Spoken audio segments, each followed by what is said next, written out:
Greetings guys and welcome back to my YouTube channel. My name is Linda Rosa Manjoli, and today we've got a couple of guests with me who are going to be helping me get through, have a conversation with you guys and looking at a Freedom Day special. Freedom Day special in inverted commas, because freedom in South Africa is quite a conceptually deep thing. It's quite something that is not homogeneous in terms of our understanding, and also based on the lived experiences of many South Africans, it's something that really is controversial. Are we even free? Is a number of questions that we'll be having today. And with me, we've got Wanda. Hi guys. Hey ones. And Zama. You guys know Zama. Those of you who don't know Zama, Nobody knows. she's the reason behind the YouTube channel. And Nobody knows me. and The reason behind the smile too. the smile and everything, you know? She's the reason why I've got an heir. We've got an heir, and you know, we've been partners for quite a number of years, and we're building this thing together. And Wanda's a very close friend of ours. Yeah, Sigloe. Yeah. So thank you guys for continuing to support the channel, continue to like, comment, and subscribe. And so, guys, thank you for being here with us today, particularly you, Wanda, coming from your place to come and join us and have this conversation on this day. It's actually my pleasure. Short stuff, and thanks, Zama, for deciding Well, to eventually I've been invited to this channel. Yay! Finally, I've been sidelined. Not intentionally, guys, not intentionally. And I'm glad you're here. Glad you're here. So, what we want to have a discussion about today is essentially, you know, importantly on Freedom Day in South Africa. What does being free mean in South Africa, in perhaps the world as well? And you know, it's such a thorny question, you know, at this time, because in recent times South Africa has had a scourge of disastrous killings of members of the LGBTQI plus community. People like Olonwabo, Molulu, Ospamandla, may their souls rest in peace. And I feel like the outrage in terms of how society responds to hate crimes, particularly, you know, meted against people of the LGBTQI community, are not met with the same standards. And I think that's the right word, the standards. Our standard of anger, our standard of disagreement with these heinous acts are not the same. And what is that, and how, in the context of freedom or unfreedom days, do we understand that? Definitely, it's been traumatic especially for us, the LGBTQ plus community, where we're trying to make the world a better place and we're trying to fit in with the society, but we don't get the same response when such things happen.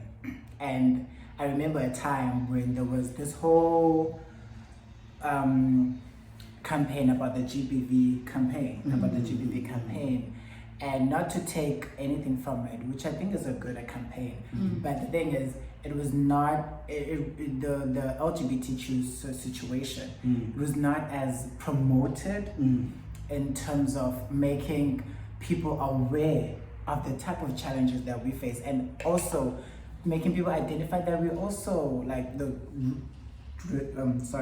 group that are actually at risk in society. And it's almost like women and children all the time, and again, not to take anything from them, which is a good thing. Yes. But it's just I feel a bit of frustration in terms of that, because I feel like our voices are not heard, and I feel like we as the LGBTQ community, it's almost like we are placed on the lowest rank of the society. And I don't know, maybe this is not how people how people feel, but this is just how I've seen the actions from people in the society. Because when we shared awareness, and when all these killings happen, when we shared awareness on our status, on WhatsApp, on Facebook, on Instagram, literally it was just a small amount of people that were sharing this type of information. And I wonder why guys, why is it like this? Why is it that our voices are not, we are the voiceless in society, we are the ones who are not listened to. I don't know, maybe you guys can also offer some advice or something. Well, for What do you me, think? like, I find this very problematic in our society that we have a ranking on important issues. Yes. You know what I mean? If women, children are dying, people in the LGBTQI community as well are dying, that's a human issue. That's a human issue. That is a people issue. Like, you should never be comfortable about, okay, this person was gay, this person was a woman, this person was a child, or swekileo, and therefore it's fine. We have an issue in the society about we choose which causes are worth fighting. Exactly. Like, these labels of we're fighting this cause against racism, you'd find that we have support, like generally the black community is there and is supporting that cause. And then when we come to the women issue, we've lost 50% of the members, and then the stats come. Yeah. The numbers come. So we're losing people, and then when we go to the LGBTQI community, we've already lost 80% of the support. Yeah. And it's problematic. I have a friend who has a tattoo on his arm and it's written human.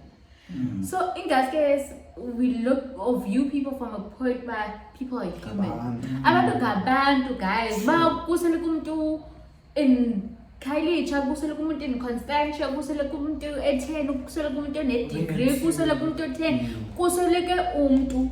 And if there are killings focused on particular kinds of persons, that is a human issue. We should all rise up with the same energy. Yes. All these causes deserve our energy. Yeah. All of them. Speaking to Lando, let's move on to both what you and Wanda raised around that Ngabantu, you know. Because I want to just remind you guys, remember when Mthokozi Simbumba passed, he was shot by Unjustly so. Unjustly so by bullet by amapolisa.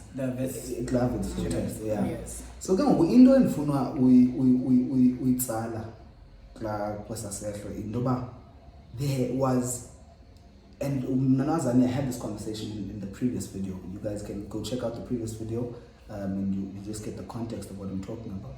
Is that it's not enough that Mthokozisi, who has the ontological features of a human, who has a personhood on the basis that has got a soul, he's got a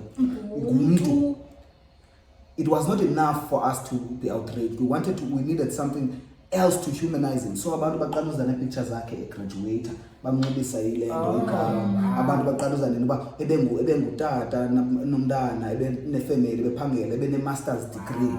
So as if to say we're making this ranking, but umuntu ongenazo ezo zinto deserves less to live.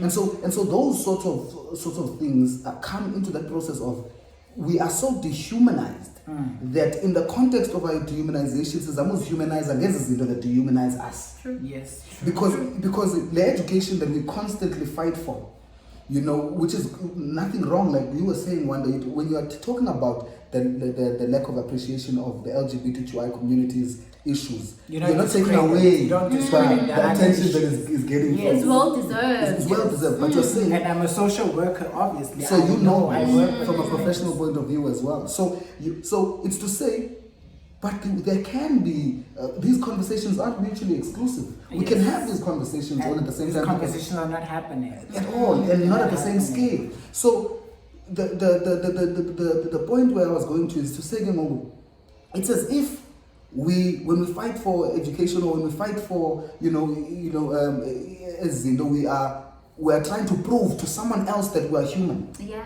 We're trying to prove to this very system, this logic that says wow. Then we're trying to prove, then we then give it legitimacy in that process. Exactly, and then we dehumanize abantu ke ngoku abangenasikolo. We dehumanize people who haven't had the opportunity amongst that as well. Exactly, you see. So what we do ke ngoku, particularly in this situation of the killings that we are speaking about, is that what we're not doing is we're not giving the same importance, human importance. This is the truth, and this is a difficult truth. As South Africans, as in the world, we do not give the same human importance to members of the LGBTQI community than we do to people who fall under the heteronormative communities. And you know, I've also seen it when it comes to people who have the influential aspect. They haven't spoken about this situation, and as opposed to them speaking about other issues faced by people in South Africa, it's almost like it's a hush-hush situation. But we, the LGBTQ community, we the ones that support these artists, or we the ones that go out of our ways to make sure their music is spread out, their brands are known. We share, we talk about it. But we just wanted to just maybe have one person who's very influential, who can have a mom take a stand, and say, you know what, enough is enough. We have seen so many killings. We have seen all of this. Can we just put a stop to it? I think also people who are there in the hierarchy, they also need to just push the word, because when you talked about freedom, we need to talk about freedom in all aspects. I don't feel free. I feel unsafe when I have to go to the grocery store. I feel unsafe when I have to drive. I feel unsafe when I have to be with someone. I feel unsafe even when I'm in a crowded place where I know I'm probably the only one who's vulnerable, who's a gay person here. And I'll be like, wow, but people are not saying those things. It's almost like I'm a foreigner in my own country. That's how I feel like. And that doesn't equate to freedom and being free at all. Yes. At all. So there's nothing to celebrate on this particular day of the 27th. There's nothing to celebrate. And also, these are behaviors that we should also look out for within our cliques, within the people we hang out with, because you find that people have nasty things to say, and we let it stand because it's our friends. How can they? It's okay. It's a joke. It's not a joke. It's not a joke. Especially when certain people's lives are at risk. Like I can get like Sayo. We can't just continue as if everything is normal. Also to show me, you feel unsafe, for instance, that let's go to the township and have a good time. You feel unsafe right now because now your being is being questioned in those instances or in those spaces. In certain spaces you occupy because of who you are, and that is problematic. And we can't find peace in a country where certain people find by some spaces are just reserved not for them. I think reserved for certain people. It's problematic, and we can't find peace. There's no freedom in that. That's why we often, the LGBTQ community often feels like we have to build our own family. We have to build our own. We have our own clubs. We have our own, certain way of making sure that we are celebrated. We have like events, drag shows, and all of that. Things that make us happy. Because for us, I feel like that is taking away all that trauma that we face. So we celebrate it in that sense that, we've created spaces for us. So I believe that maybe we have come to terms that, we never, I'm not saying never, but we haven't been accepted by the community. We haven't experienced what freedom is. So we have tried to make our own world, create our own space, create our own freedom. Because we know that in those particular clubs, safe, I'm not gonna be, I'm not gonna face hate crime issues or whatever. I am just here to party and have a good time. You're part of a community that sees you as who you are. A normal gathering or a local group in a space with the straight people. So we have actually forgotten about the normal freedom. We have created our own space. And that is it's a double-edged sword, because it's heartbreaking. It's heartbreaking to think that in this society, you have to, in a constitutional democracy, where everyone's in a democratic country, in a country that that has protected the gay rights. One message, yet the gays are not free. It's just that the protections are limited to the policy documents and sort of the constitution itself, and not in the actions of the nation. Look, the social fiber of South Africa does not, yes, I think we're fairly more progressive than other nations, particularly constitutionally speaking, and all of those things. But in terms of the actions, the day-to-day, lives, like the experience that you are giving us now, and I mean that is something that is to have to be so think outside so much of the box that you have to create your own spaces in order just to exist. Because this is the thing. In order to, you have to fight to exist. Something that is a God-given right to all of us. And for me, again, I want to bring us back again to this whole notion around the question of freedom in South Africa. First, must be very clear that in South Africa, the large majority of people in South Africa are unfree. Yes, very much.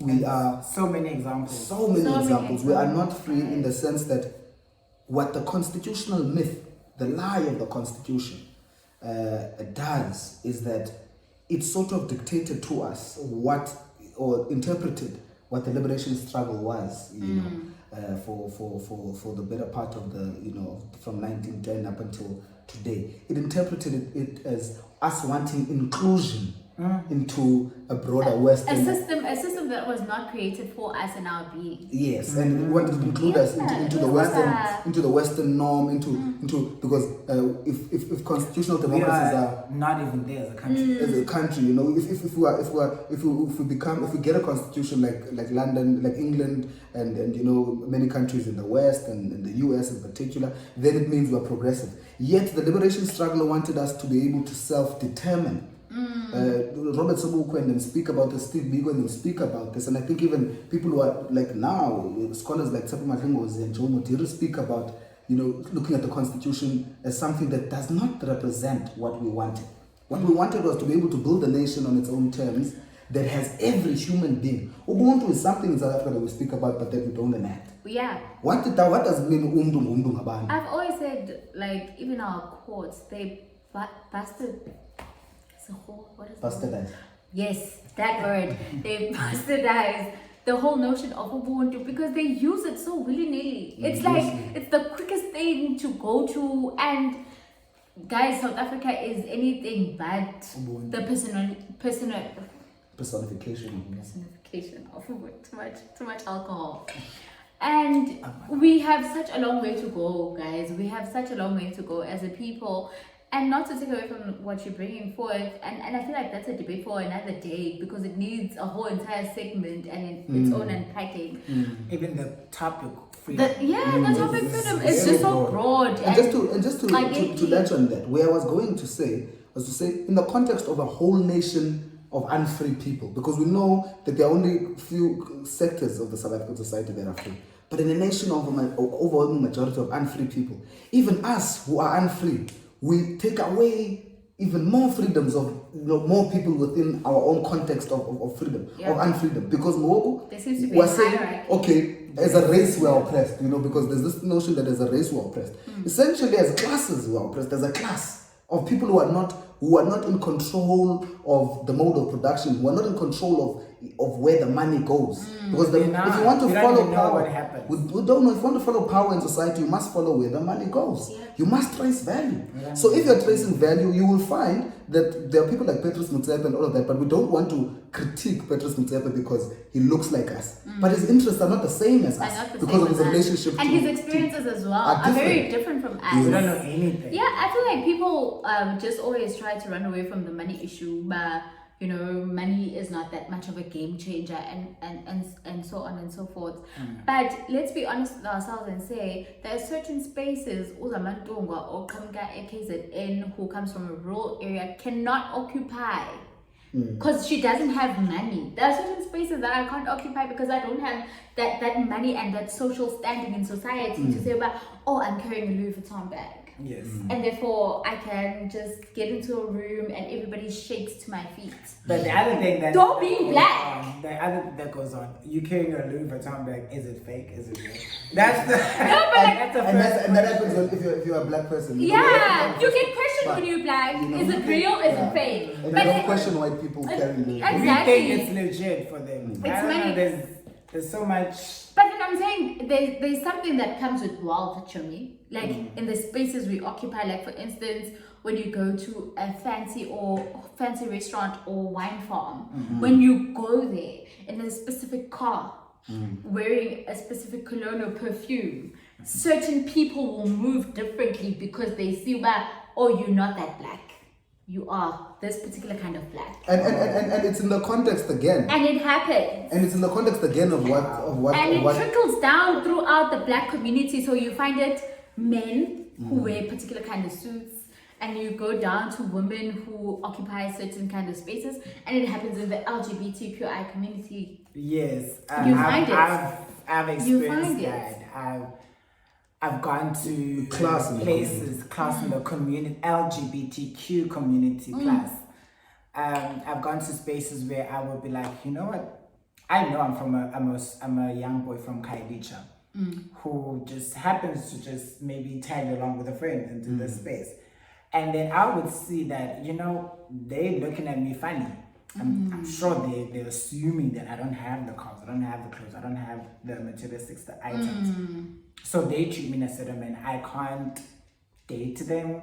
I can't be, you know, I can't even have a conversation with them. And I can't even, you know, befriend them or something. You already signed like just because of where you come from. Yes, and I think that puts pressure, especially with us. I don't know for other people. Me personally, I've had a point in my life where I was like, you know, maybe I need to be like that. You know, maybe I need to have a certain aura. Maybe I need to dress. That's the aesthetic. That is the only truth. You know, maybe I'll date. Maybe I will have friends. Maybe I will. You know, I will fit in with a certain crowd. But in order for what that was doing instead, it was just putting me, you know, in a detrimental space in terms of my mental health, because it was like, I'm trying to keep up with everyone. And there's something in me that's like, I'm losing a part of myself. And I was like, you know what, this is not worth it. And, you know, and I think most of us in the LGBTQ, regardless of freedom and all of these things, I think we do have to accept that there are with the way things are going, there will be mental health issues. You know, there will be There's points. No way. Yes, there will be points where, you know, because I had depressive symptoms, you know, with that being said. And I feel like if I can feel like this, imagine how everyone must be feeling, because I see it around me. People want to be with the known crowd. People don't want to be with the boy from Kailicha who's just you considered a stray. You know, but if you such dehumanizing. Yeah, if you live in a certain zip code and you wear certain clothes, you went to certain schools. That is important as a family background too. You know, family money. Yes, speaks volumes. And then people want to hang out with you. They're like, you know, he's my friend. You already tagged along. And I feel like now, if I have to go on a date, someone already has my background report written somewhere. Went to this school. Went to this school. There you go. So it's not are normal. you ticking boxes, or am I connecting with one that person? It's not about connecting with one. It's about, am I taking the right type of box? And that permeates throughout. I think even in heteronormative spaces, probably in different ways. You know, in terms of how, you know, also certain people think that they, you know. This thing of leagues. People speak about leagues on social media, out of your league, out levels. Of your levels. But essentially what they're speaking about is what do you have materially. materially. Excluding. We are othering certain people. So they're saying what do you have materially and all of that. And those things, you know, speak to this whole notion of freedom in South Africa. And I think we've unpacked quite in many ways, you know, the contradictions of this whole notion of freedom. And recently, tagging some other, you know, incident that happened that shows again how we have a different standard, like you said. I like the language that you use around standards. You know, the different standard of reactions and when things happen. When New City burnt down, it was affected by the fires. Week, right? I think you know, so. no. The other thing is that it's a very sad thing that, you know, it's not because there are people who work at the library, the people who work at the library and all of those things. Sure.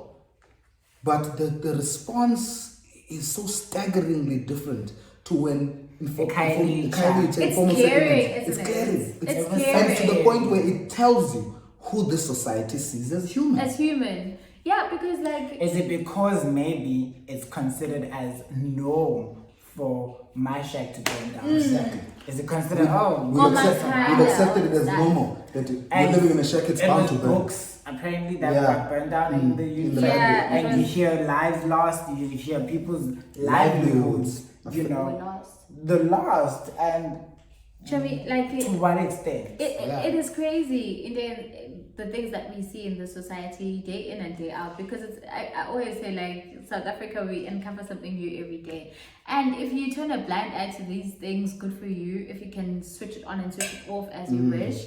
But when UCT burned down, my heart went out to those students and those staff members, but then we also need to unpack the reactions that we see within our society, so that we can understand the inequalities that transpire in South Africa as a country. And again, we don't want to take the away. It was a tragedy.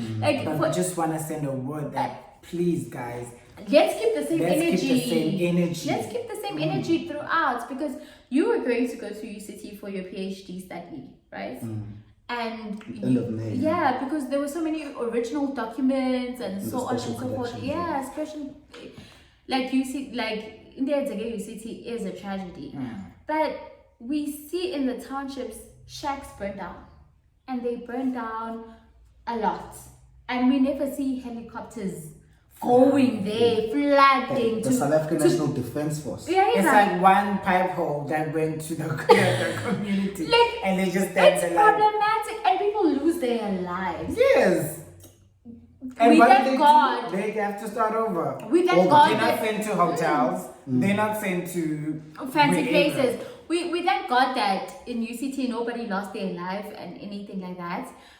We're so thankful for that. But we find that in the township, people lose their lives. Yes. People lose their clothes. People have nothing, and they don't have shelter for weeks. Yeah.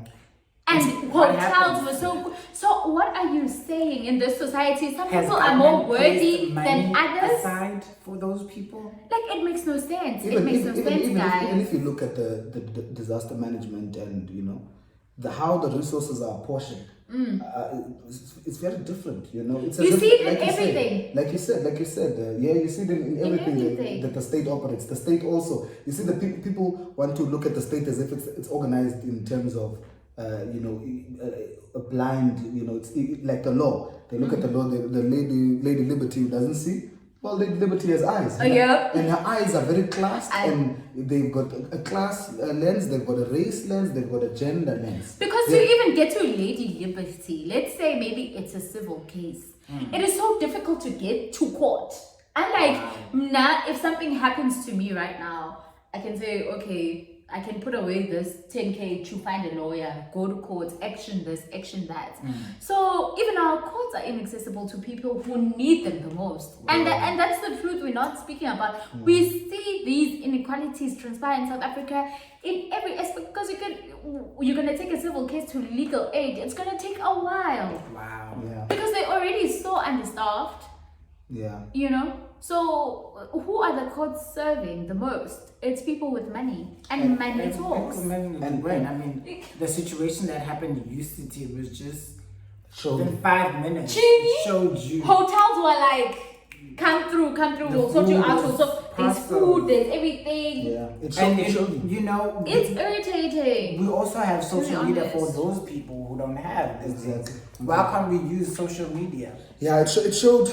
As we wrap up, guys, it shows. Wrapping up. We're already wrapping up. Wow. It doesn't say that it's been 30 minutes, because it's like we just started talking. And I think that is. We're getting comfortable. That is very indicative. Maybe I'm paying for YouTube. Tomorrow is my channel. Yes. Subscribe and comment on Wanda's channel. So I think really it's indicative of the kind of conversations that aren't happening, that need to be happening at the larger scale. And I think, and I hope, and I do really, have faith that, we here are not by any means saying that what we are saying is verified, we're specialists, we're speaking from our experience, we're speaking from our, human beings and the way in which we see what is happening in society. And we hope that this conversation can spark more conversations amongst yourselves around this topic. And please do comment. Please tell us, what's your take on the number of issues that we face. Can I say something? Sure thing. Guys, the next time you see a person, don't see a doctor, don't see an unemployed person, don't see a beggar, see a human being. It is important that when we step out of our households, we treat people as human beings, treat them with dignity, respect. It takes nothing away from you, because the moment we classify and give labels to people, then we leave room for discrimination. Let's see people for what they are. Less judgment. People are human beings. What goes on in their bedrooms, it's none of our business. People Behind are, closed like, a person is a person, and let's just take that and run with it. That's just my giving. And another thing, guys, let's continue spreading the word. Justice for Lonabo, justice for Lulu, justice for Kamanda. Continue spreading the word. We just need our voices to be heard, and we need to continue fighting for the voiceless people of society. And freedom definitely means being free. We can't continue living like this, and we need to feel the definition of freedom. When you wake up, it shouldn't be a matter of trying to campaign for a specific agenda, but it should be something that every individual Human feels. rights. It's a human rights issue. Yes, so please continue spreading the word out there, and let's stay safe, and let's just keep on keeping an eye, because as much as things are not vocalized, we need to also be aware as the part of the LGBTQ plus community. We need to keep a vigilant eye until our voices are heard. Thank you from my side. Thank you so much, Wanda. Thank you so much, Zama. I think centrally to what Zama said is that let's see people for people. Who they are. Central to what Wanda is saying, let's speak. Let's speak. We'll take our empty glasses. Let's speak. And let's continue to ask. To the good life, you guys. To the good life. And to freedom that we all deserve. To freedom.